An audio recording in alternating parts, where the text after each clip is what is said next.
This episode from the life of Sherlock Holmes will be transmitted to our men and women overseas by shortwave and through the worldwide facilities of the Armed Forces Radio Service. Petri Wine brings you Basil Rathbone and Nigel Bruce in the new adventures of Sherlock Holmes.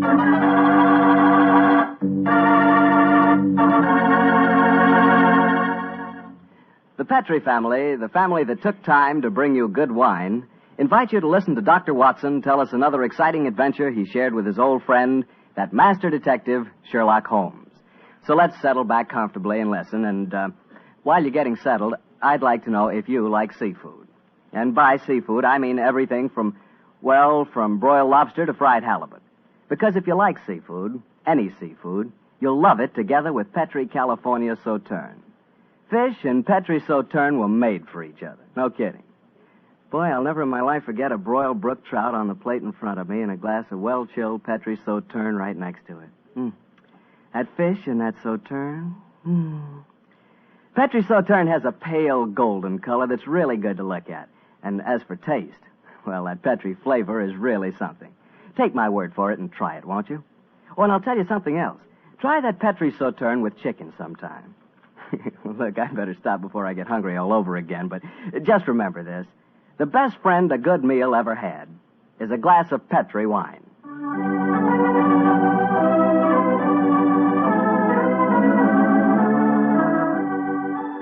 And now let's keep our appointment with the good Dr. Watson. Come in. Good evening, Doctor. Good evening, Mr. Bartell. Come over here and join me by the fire. I didn't think it was cold enough for a fire tonight, Doctor. Oh, I suppose it isn't really, but there was one late, so I just couldn't resist putting a match to it. Fire's a good accompaniment to storytelling anyway. Yes, my boy, a fire and a glass of port. Care to join me in one? Thanks, Doctor. So, you're going to tell us a sea story tonight? Yes, Mr. Bartell. The whole adventure took place aboard a small steamer as it plowed through the stormy seas of the Indian Ocean. Here's your glass, my boy. Thanks. And what were you and the great Sherlock Holmes doing on the Indian Ocean, may I ask? We're on our way to Calcutta to solve the case of the vanishing elephant of Parbhuti-Pur. Oh, yes, the story you told us a few weeks ago. That's quite right, my boy. It's in the summer of 1894 that we left Liverpool aboard the steamship Lucifer. It wasn't a large ship, and as both the Mediterranean and the Red Sea proved somewhat, shall we say, unfriendly, I may tell you the first part of the voyage was quite unpleasant. In fact, until we left Aden, I'd spent most of the time in my cabin. I'm not much of a sailor, you know. However, as we headed eastward towards Colombo, the weather cleared up a bit, and I came on deck and joined Holmes. I remember on the second night out of Aden, we paced the decks together. The stars above us twinkled, the promise of a bright tomorrow. And the faint tinkle of a piano being played in the passenger lounge formed a perfect setting for an evening stroll. It only seems like yesterday that Holmes said... Watson, it's good to see you on your feet again. Yes, it's good to be on 'em, Holmes. It's been a miserable trip for me so far. The captain told me tonight that we can expect good weather between here and Calavati, our next port of call. I thought Colombo was the next stop. And where is Calavati, whatever you call it? Anyway, I never heard of the place. It's a tiny island in the Indian Ocean. It's a British protectorate. Those are the only facts I was able to glean from the encyclopedia and the ship's library. Did you ask the captain why we're stopping there? No, I didn't. As we're traveling incognito, I felt it wiser not to ask too many questions. I find this incognito business something of a strain. Every time a steward calls me Mr. Hamish, I can't think who on earth he's talking to. Whereas I find myself answering to Mr. Mycroft almost automatically. By the way, old chap, now that you're going to mix with the ship's passengers, I suggest that you adopt a Scotch accent. It would seem more appropriate for a Mr. Hamish, and I don't want anyone aboard to suspect our true identity. Oh, I'll do my best, but I must say, Holmes, I think you're being unnecessarily mysterious. Possibly I've been influenced by reading too many of your rather florid stories of our adventures together. My stories are not florid. They're all perfectly true. Oh, don't be angry with me, old chap. Don't be angry, please. By the way, you'll be interested to know that I've unearthed a little mystery aboard this boat. I trust you to do that. Where is she? I mean, what is it? Oh, you observe that suite of cabins on the bridge deck above us? Yeah? What about them? Well, I've been watching them during my nightly strolls for the past 2 weeks. The suite is occupied, and yet the blinds are never raised. And I've never seen meals taken in there. I presume, therefore, that it must contain a private galley and a cook. I don't see anything mysterious about that. It's probably occupied by some wealthy invalid. Oh, possibly. Another interesting fact is that the occupants are not entered on the ship's passenger list. It all sounds very mysterious. There's probably a perfectly simple explanation for it. In any case, you must save your energies for the problem that awaits us in India. You're Mr. Mycroft now, remember that. I will, Mr. Hamish. Mr. Mycroft? Yes, Mr. Hamish? Would you care to join me for a wee drop of brandy in the smoking room? Mr. Hamish, I shall be delighted.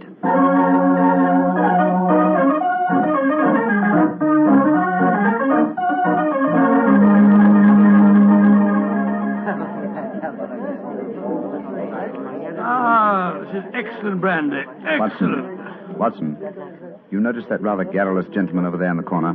You mean the one at the table with the oriental-looking fella? Yes, the talkative man is the ship's doctor, but I haven't seen the other gentleman before on this voyage. I wonder if he's an occupant of the mysterious suite on the bridge deck. Let's go over and talk to him, shall we? And remember the accent, Mr. Hamish. And so, Verda, when we landed at Colombo, I decided to take Mrs. Abbott for a moonlight rickshaw drive through the cinnamon gardens. Did you gentlemen want to see me? If you'll excuse us, Dr. Harris, my friend Mr. Hamish and I were having a little argument, and we thought that perhaps you might be able to settle it for An us. argument? Oh, I love a good argument. Sit down, gentlemen. This is Mr. Verda. How do you do, gentlemen? Good evening, sir. My name is Hamish, and this is my friend, Mr. Mycroft. I'm so happy to meet you, gentlemen. Now, how do you know, Mr. Verda? Now, gentlemen, tell me what you're arguing about. Well, I love Doctor, a good argument. You see, it wasn't exactly an argument. My friend Mr. Hamish insists that the Suez Canal was built by a Dutchman in 1870. I'm convinced that it was built by de Lesseps, a Frenchman, in 1869. We thought you'd know. You flatter me. I'm only a ship's doctor, not an historian. Ask Verdi. He probably knows. Can you settle the question for us, sir? I can, Mr. Mycroft. You are almost correct. The canal was opened in 1869, though its construction began 10 years previously. De Lesseps, a French engineer, was in charge of the operation. There is a statue of him in Port Said Harbor, built to commemorate his skill and enterprise. Much obliged to you, Mr. Vera. Hamish, I think that I win my bet. Aye, Mycroft, I'm afraid you do, if you're sure of your facts, Mr. Werner. I'm sufficiently sure of them, Mr. Hamish, to venture a small wager myself. No. I think I'll not make any more bets on the subject, thank you. Well, gentlemen, if you will excuse me, I shall return to my cabin now. Oh, don't go. No, don't go, sir. You'll make us feel as if we'd driven you away. Oh, not at all, Mr. Hamish. I enjoyed meeting you both, but I have some letters to write. Good evening, gentlemen. He's a charming person. Charming and extremely knowledgeable. Bit of a bore, if you ask me. You two fellas enjoyed your trip? I'm just beginning to. It takes a little time to get my sea legs, you know. Dr. Harris, how long have you been on this ship? 4 years. This is my 23rd trip east on the Lucifer. Uh-huh. Why? Well, there's something that puzzles me on board this ship. I'm assured that you would explain it to me. And what is it? Well, the suite of cabins on the bridge deck, who occupies them? Wouldn't you like to know? Aye, Doctor, we would, and that's why my friend asked you. Well, I'll tell you. Though it's supposed to be a secret. But there'll be no harm in telling you now, for we're dropping anchor off the island of Cavarati in the morning. In that suite of rooms is the Rani of Cavarati herself. She has her own staff of servants and everything. What do you think of that? Oh, how very interesting. And is the Oriental gentleman who left the table when we arrived part of our entourage? He is, sir. He's the sort of Prime Minister of Cavarati. This whole trip of theirs is very hush-hush. Rani returning to her country, afraid someone might make an attack on her life. Have to keep it all hush-hush. Cavarati is an island that's had a lot of trouble. You seem to be remarkably well informed about the place, sir. Yeah, I should be. I used to practice there in my younger days. Oh, really? How very interesting. Yes, I could tell you strange tales about the island. I remember... Oh, hello. See that fella coming into the lounge? You mean the big man with the grey hair? Yes. That's Sir Christopher Wyatt. Owns all the tea plantations on Cavarati. He's a dull fella, but I'll call him over. Wyatt, come over and join us. Be careful. He'll talk your head off if you give him half a chance. Draw up a chair, Wyatt. We were just talking about Cavarati. It seems to me that would be a good subject to keep away from. At least till after tomorrow, Harris. What do you mean? You know perfectly well what I mean. I should have thought that after your own experience on Cavarati, you would have learned a little discretion. You're talking like a schoolmaster, Wyatt. Why don't you sit down, have a drink, and be friendly? Thank you. I prefer my own company. Pompous ass. You and Sir Christopher don't seem on the best of terms, Doctor. I know too much about him. He's afraid of me. That's what he is. Look at this girl coming into the room. Great Scott, she's good looking. Judging by our Oriental costume, she must be a member of the Rani's retinue. She's coming to our table. Yes, my dear. What is it? Which of you gentlemen is Mr. Mycroft, please? I am. My mistress sends her compliments and asks that you will call on her in her suite. And who is your mistress, may I ask? Her Highness, the Rani of Cavarati. Oh, I shall be delighted.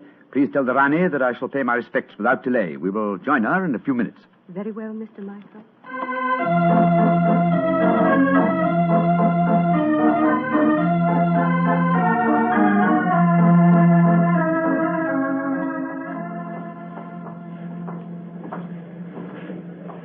You know, Holmes, this is pretty exciting. The girl that just brought us the message was a stunning creature. Imagine what the Rani herself must be like. What an incurable romanticist you are, Watson. I suppose you picture the Rani clad in oriental splendor, reclining like an odalisque on silken cushions. No, there's no need to make fun of me, old fellow. Oh, here we are at the cabin. Ah, it is you, gentlemen. Follow me, please.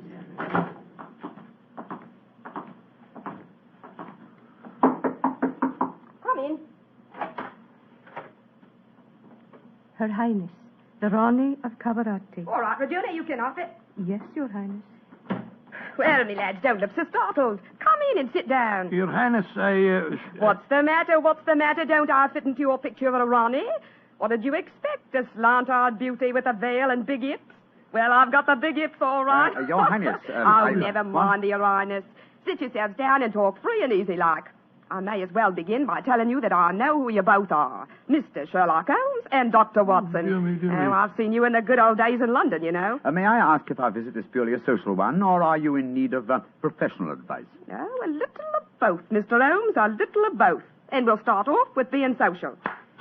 Roma. Mem Sahib. Champagne. Botachi, Mem Sahib. if you'll pardon my asking you, madam, but I've never seen you before, somewhere. Oh, that's a question I'm always having to answer. Yes, you probably have, Dr. Watson. You see, I was in the chorus at Daly's Theatre in London for quite a few years, until the Raja of Cavarati decided I'd look better on his island than I did in front of the footlights. Your husband, the Raja, is dead, isn't he? Yes, he was killed playing polo. Champagne, Mem Sahib. Caller. Champagne Pinasector. Acha. He doesn't speak English, so I'll get along with telling my troubles. Mr. Holmes, somebody's trying to kill me. Kill you? It's God. May I ask what reason you have for saying that, madam? You may, Mr. Holmes. Before I left England, I had threatening letters warning me that if I ever went back to Cavarati, I'd never get to the island alive. I got another letter in Port Said that said the same thing. You kept these letters, I trust? No, I didn't. I tore them up. I never did pay any attention to letters that weren't signed. Oh, that's a great pity, madam. Those letters might have been invaluable. Well, it's too late to think about that now, Dr. Watson. Here's what's on my mind. I land at Cavarati in the morning, and if anyone's up to a bit of no good, tonight's their last chance. You destroyed the threatening letters, madam, thereby indicating that you did not believe in the threats, and yet you now appear to feel that you are in danger. I wonder what made you change your mind. The Ace of Spades. Yes? I don't understand you, madam. In the last 2 days, every time I tell my fortune, I get the Ace of Spades. Now, you know what that means. Death. Oh, come now, madam. If you'll pardon my saying so, that's a very childish superstition. Well, the cards have never lied to me yet. Oh, you can laugh at it if you like, but I know. Well, do you mind if I ask you a few questions? Anything you like, Mr. Holmes, fire away. How long is it since you were in Cavarati? About 18 months. We were in England when my husband died, and I couldn't face the idea of going back to that island alone. 3 months ago, Verda... Oh, he's the chief minister of Cavarati. Yes, madam. We met him for a moment in the lounge. Oh, Not well, long ago. Verda came over to England to persuade me it was my duty as the Rani to go back. I see. As far as you know, have you any enemies among the passengers on board the ship? Oh, that's an odd one to answer, Mr. Holmes. But I can tell you right here in my suite there's someone who doesn't like me. That girl, Raduna, the one that brought you my message. She was in love with the Raja herself. I know she hates me, even though she did stay with me in England after my husband died. How about Ferda, your minister? Oh, he's all right. My husband thought the world of him, and he's been wonderful to me. He came from Cavarati recently, you say, to persuade you to return there. That's right, Mr. Holmes. Well, Bruma seems to be all right after drinking that champagne, so it'll be safe for us to have some now. Champagne umlog, Kedo? Botace, Memside. Oh, I've been burning with curiosity to know why you gave him a glass of champagne a few minutes ago, and yet we didn't have any. Well, surely that's obvious, Watson. Fruma is the official poison taster, isn't he, madam? That's right, Mr. Holmes. He tastes everything I eat or drink before I do. And if it doesn't affect him, then I know it's safe. Berta brought him over to England when he came to fetch me. On the island of Cavarati, poisoning's quite an hobby, you know. There were two people in the smoking room tonight who seemed to know quite a lot about your island. The ship's doctor, a rather garrulous gentleman by the name of Harris, and Sir Christopher Wyatt, who owns tea plantations on the island. Do you know either of them, madam? I should say I do, both of them. Dr. Harris isn't any good. He was on the island for a bit, but he got into some kind of trouble, and my husband had him thrown out. And how about Sir Christopher Wyatt? Oh, Chris is all right. I saw quite a bit of him in London after my husband's death. As a matter of fact, well, if I weren't going back to Cavarati, I don't think he'd be on the boat at all. He hasn't been there for over 5 years, ever since he had a row with my husband over the wages he paid the native labor. It seemed to me that several people aboard this boat have a personal interest in the island of Cavarati.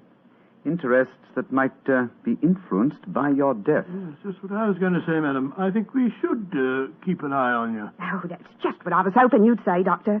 You see, I'm giving a bit of a supper party tonight. All the people we've been talking about have been invited. And I thought if you two were to be here, perhaps you'd be on the lookout for any funny business. How about it? Well, of course we'll come, won't we, Holmes? I think it might be a good idea, though I would suggest that we retain our incognitos as Mr. Hamish and Mr. Mycroft. Well, whatever you say, Mr. Holmes. And now, let's have that champagne.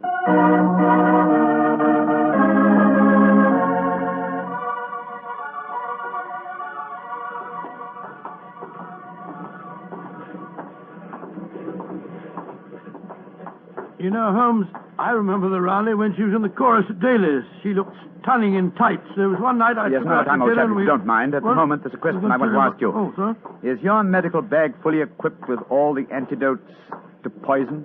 Poison? That's ridiculous. How could the Rani be poisoned when she has a poison taster? My dear Watson, you mustn't... What the blazes... Come on, Watson. That cry came from the companionway. There are two figures struggling by the rail there. Good heavens! One of them has pushed the other down the companionway.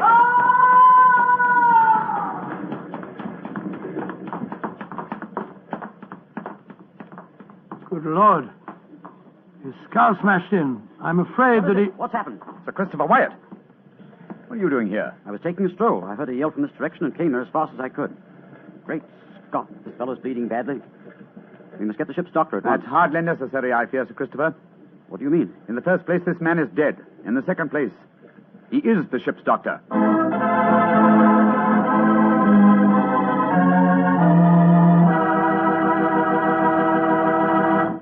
We'll hear the rest of Dr. Watson's story in just a second, so I'm just going to ask you to do one thing for me. Well, I should say for yourself. Tomorrow night, if you're having meat or any meat dish for dinner, why not open up a bottle of Petri California Burgundy? That wonderful, rich, red Petri Burgundy will turn your dinner into a real feast. You see if it doesn't. Because there's nothing like a good wine with good food. And I know your family gets good food, and I know that Petri Burgundy is a good wine. In fact, it's a perfect mealtime wine. Try it and see. And now, Dr. Watson, tell us what happened next. You said you found the ship's doctor dead at the foot of the companionway? Yes, Mr. Bartell. His neck had been broken instantly. Imagine there was a good deal of excitement aboard. No, my boy, as a matter of fact, there wasn't. We managed to get the body back to its cabin without attracting attention. Holmes, after revealing his true identity, was able to persuade the captain to hush up the killing until after the Rani's party had taken place. Oh, he didn't want to scare the murderer, I guess. What happened next, Doctor? Holmes and I returned to our cabin to dress for the party. Holmes, I remember, was in a state of suppressed excitement. He spoke quietly and deliberately. Watson, surely it's obvious why the doctor was murdered. Oh, it isn't obvious to me. It's elementary, my dear fellow. If you are planning a subtle murder by poison, how wise to remove the one man who might save the victim's life, a doctor. Oh, you keep harping on poisoning. It seems to me that to be the last way a murder would try to dispose of the Rani. Everything she touches is first tested by the poison tester. Exactly. That's why I call it a subtle murder attempt. Didn't you notice the physical attributes of Frumer, the poison tester? Which in particular, Well, his Holmes? unusually glossy hair, his remarkably clear complexion, his plump figure. Look here. Just tell me one thing, will you? What's that? I presume that in your medical bag you have a supply of magnesia. Naturally. Do you also have hydrated ferric oxide? Yes, I do. Splendid. Let's be off to the party. Oh, funny things to take to a party, I must say. That's true, my dear fellow, but I'm afraid that this party may not prove as convivial as the Rani thinks.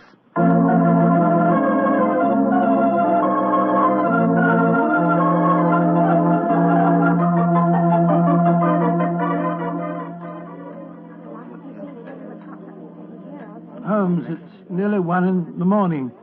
Everything seems to be going splendidly. It seems to be, Watson, but keep your eyes on the Rani. Yes, I have been. The poison testers tested everything that passed her lips.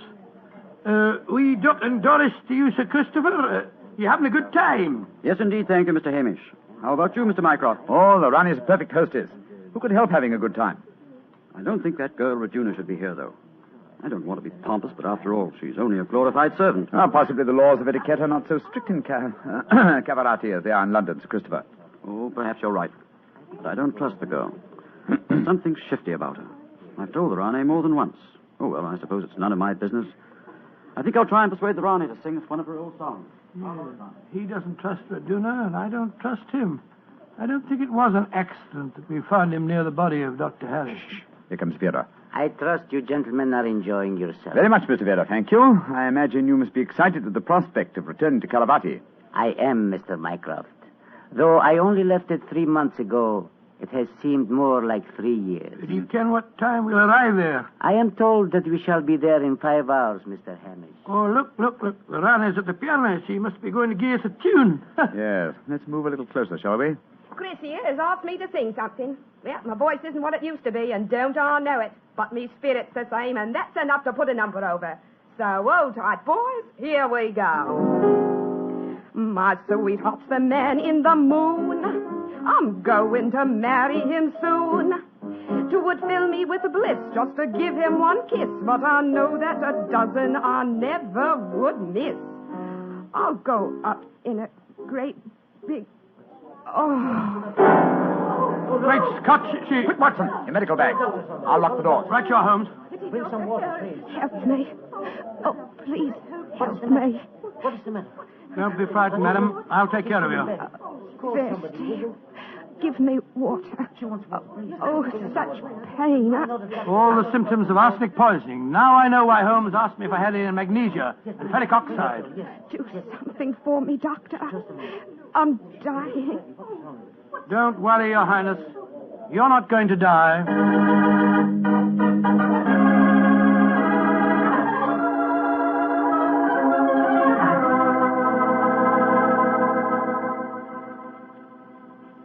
She's going to live, Holmes.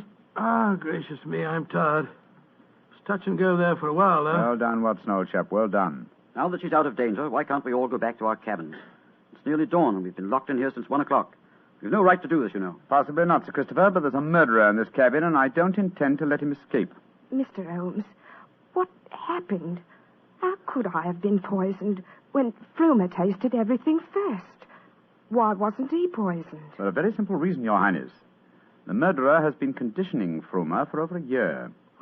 What do you mean? He's been feeding him gradually increasing doses of arsenic until he has finally become immune to the poison. Great Scott, I never thought of that. Frumer's glossy hair, his complexion, and stout figure are all typical of a person who consumes arsenic regularly. But who could have done it? Only one person had the opportunity. Well, tell us who that person is. No, not you, Sir Christopher, not you. For you haven't been on the island for years, whereas Frumer returned from Caravati but 3 months ago. Raduna has also been in London with her mistress for the past 18 months, remember? The answer is obvious. You did it, Verda. You brought the taster over when you came to fetch me. You'd prepared him for the year beforehand. Of course I did. No white Rana will ever rule over Cavarati. And you murdered Dr. Harris. Equally true. Mr. Holmes, give me the key to the door, please. Oh, no. What? Do not come near me. Oh. Please throw it on the floor.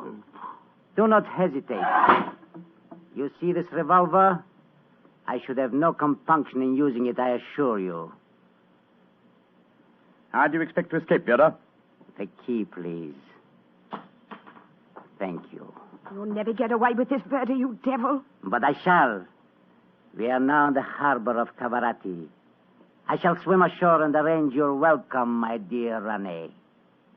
Turn your backs, please. Turn them. Thank you. Goodbye. He's gone. Come on, Watson. After him. You have your revolver, Watson? Yes, but I didn't get a chance to draw it. He had me covered. Well, draw it now, old fellow. Aim for a leg or an arm and don't hesitate to shoot. There he is, up on the lifeboat. He's climbing up on the rail. Where is he? Where did he go? Out there on the rail above us, madam. He's going to dive. Give me that revolver, Dr. Watson, quick. That's it. Come down off there, Verger. Wolves, peddlers, keep out of my affairs. There he goes. He's dived. Madam, you shot to kill. Of course I did, Mr. Holmes. Remember that we're now in Cavarati waters, and that though I may not look like it at the moment, I am still the Ronnie of Cavarati.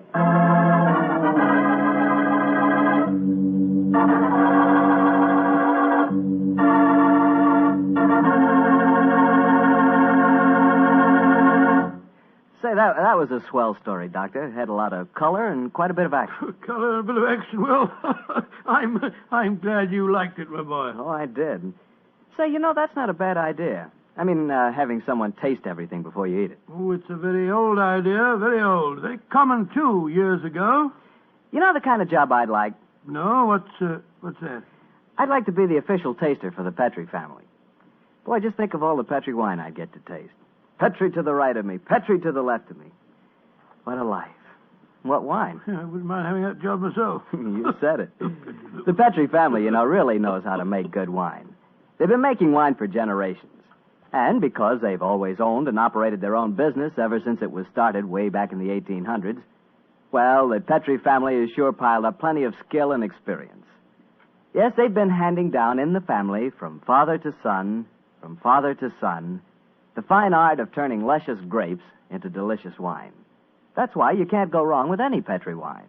It must be good, because Petrie took time to bring you good wine. Well, Doctor, what new story do you have lined up for us next week? Next week, Mr. Bartell, I'm going to tell you an adventure that Sherlock Holmes and I had many years ago. It concerns a series of bonfires, an underground cellar full of gunpowder, and a strange death on the rooftops of London.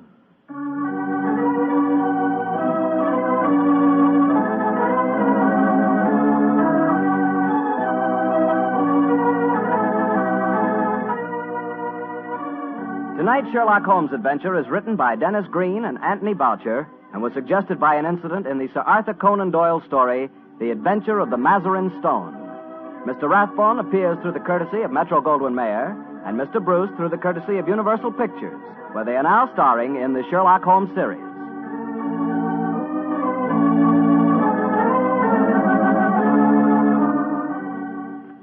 The Petrie Wine Company of San Francisco, California, invites you to tune in again next week, same time, same station. This is Harry Bartell saying goodnight for the Petrie family. Sherlock Holmes comes to you from our Hollywood studio. This is the Mutual Broadcasting System.